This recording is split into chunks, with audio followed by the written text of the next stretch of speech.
So I'm starting day 2 at CES here, and I'm beginning where I left off yesterday in the gaming section. This is where all of the new future gaming technologies are being brought out and showcased by the manufacturers. So I'm going to walk around here and see what catches my eye.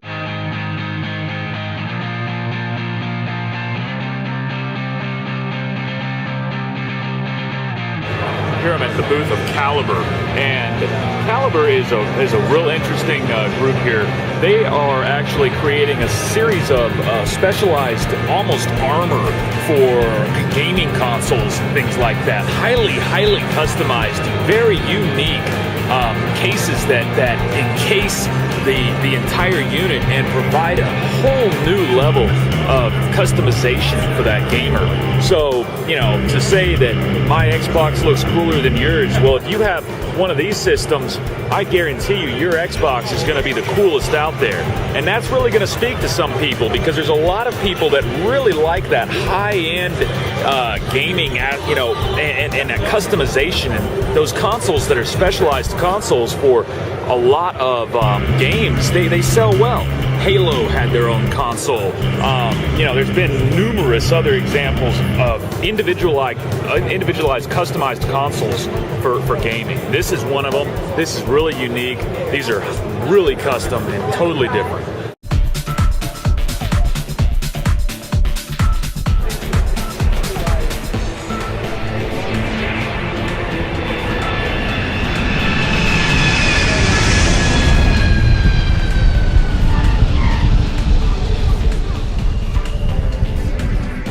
So one real interesting thing that I've run across is, you know, full immersion in games is becoming a real important part of where the vendors want to take things. And it really, we haven't seen a good level of immersion in our video game platforms for the home as easily accessible as some people would like it. But the new systems that are offered here with Playseat are actually a very reasonable and good option for the high-end gamer that wants something a little different and wants to get that fully immersed experience. Couple that with a 3D, with some 3D glasses, and you've got yourself really the apex of what you can achieve today.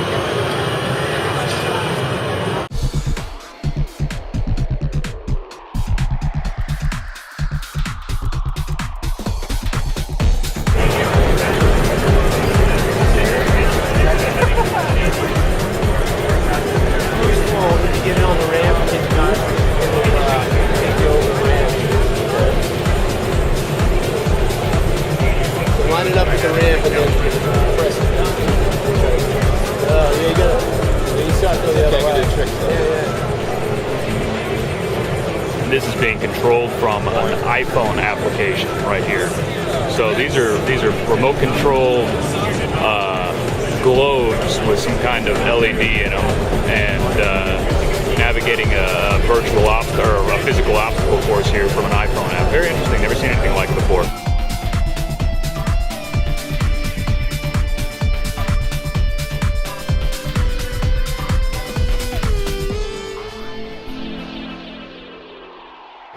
Okay, so back, you know, I talked yesterday a little bit about some of the solutions that I saw in the Chinese section with iPad display devices. But here we have a company that is based in the U.S., Seattle, which is comes right out of Seattle, and they've manufactured these really interesting holders for the iPad. And I mean, as a matter of fact, here's a prototype that actually would fit the Otter box for the iPad. So, you know, what these do is they mount directly onto everything from headrests to dashboards to in your boat, in your car, in your airplane, wherever you are. And really what they can do is provide you with a real simple way of accessing, pulling your device out of there and getting it back in, so it makes it extremely portable. It's real simple, it's really affordable, and I think that, you know, as more and more iPad owners find themselves needing to mount their devices, this is going to be the product that they're going to want. So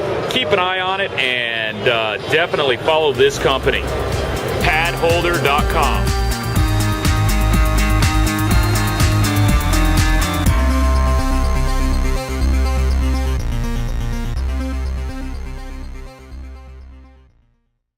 Okay, here's a product that I just ran across that I really like. It actually is a Drycase, a vacuum seal case, basically, for any electronics. So it's not just for the iPad or the iPods here. It's for anything that goes in there. It has this this little deal here which lets you pump the air out, and then you can actually hook your headphones up and everything to this sucker. These guys have the patent on this. This is the dry-proof, waterproof, the Drycase waterproof vacuum seal, and something I'm excited about. You know, when I'm out fishing, I'm always putting my electronics in a Ziploc bag, and this is a kind of thing that would enable me to have access to more things and have a better security on my solution.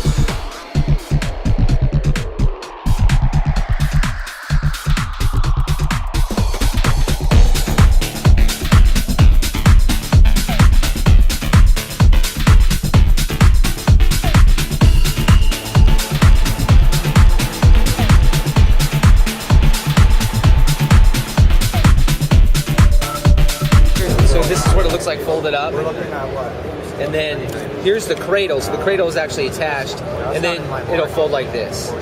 So just like that. Of course, there aren't keys yet. So then it all folds into one unit, right? So once you can detach the cradle, it has a stowable kickstand in the back. So then you can use it anywhere you would like. We're in a industrial office.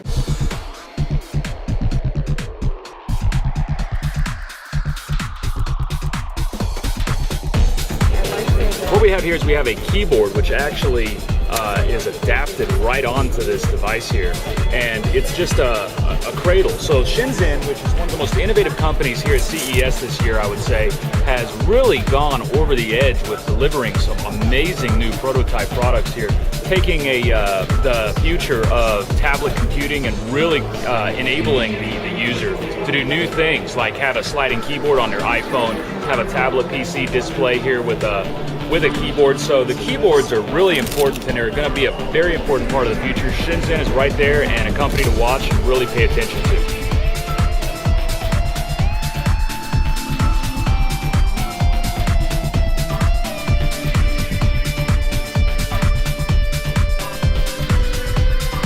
So here's a product from a company called Breppo, which is actually a holder for everything that you can imagine device-wise.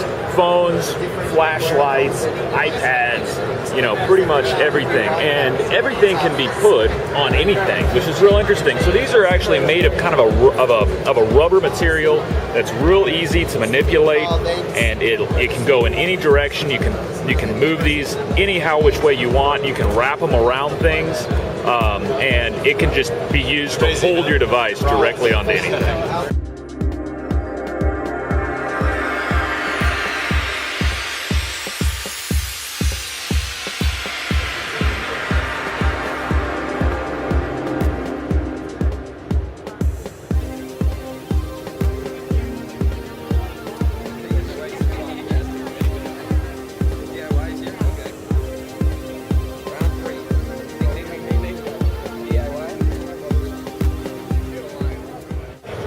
Day 2 of CES, I've covered about 2/3 and 2/3 of the exhibit so far. There's still quite a bit of floor space left. I've seen a lot of electronic accessories that are just really, really bizarre. Some robotic stuff that's new, a lot of tracking technology. I see that there's a trend in tracking technology, so stuff to keep an eye on there. This is the taxi line. Now, mind you, this line goes way out there, comes around, goes way over there, curves around all the way to the front of this complex. It is huge.